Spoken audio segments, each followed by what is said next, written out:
Si qeka kjo? E kemi bërë ne? Dhe nuk e bën askush tjetër dot. Kur? Ata e thonë cop. Në 12 mbaj do shkrim spaku. Dhe në mbyllje duhet të them këtë, që BE-ja për ne është edhe një buxhet ekstra. Po ju jap dy shembuj shumë thjesht. Në gjithë këto vite, mbështetja totale e BE-s për ne ka qenë rreth 1 miliard. 10 vjet.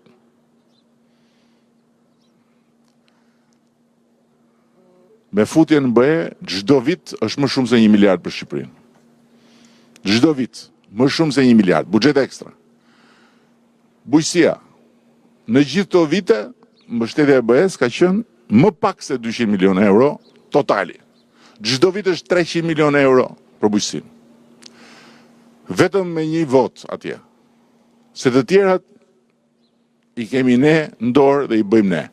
Por ama ne na duhet ajo mbështetje. Ne na duhet që populli shqiptar të bashkohet dhe thot një zëri, ne du BE-n, pastaj PS-ja, këneta, drejtje shejtani, është për, siç thon Dursakët, për Unal Travolta.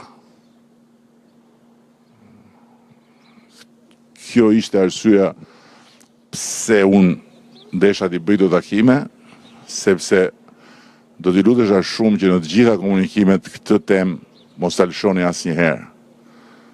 Mos ta lëshoni asnjëherë. Edhe të gjithë duhet ta dinë që BE-ja është një familje, si çdo familje ku ka të mëdhej, ka të vegjël, dhe aty ka një rregull. Më të mëdhejt dhe më të zhvilluarit, Franca, Gjermania, Hollanda e tjerë, janë kontribus. Ata i japin më shumë se sa marrin nga pikpamja financiare. Kanë përfitime të tjera, sepse BE-ja vetë është një përfitim shumë i madh me tregun e lirë etj. Por ama nga pikpamja financiare, ata i japin më shumë se marrin.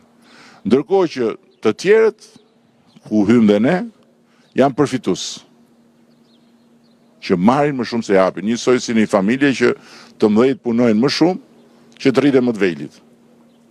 Dhe prandaj ne na vjen një buxhet ekstra. Ju kujtohet Covidi? Ju kujtohet se ç'na bënin ata që kishin familjar në Greqi?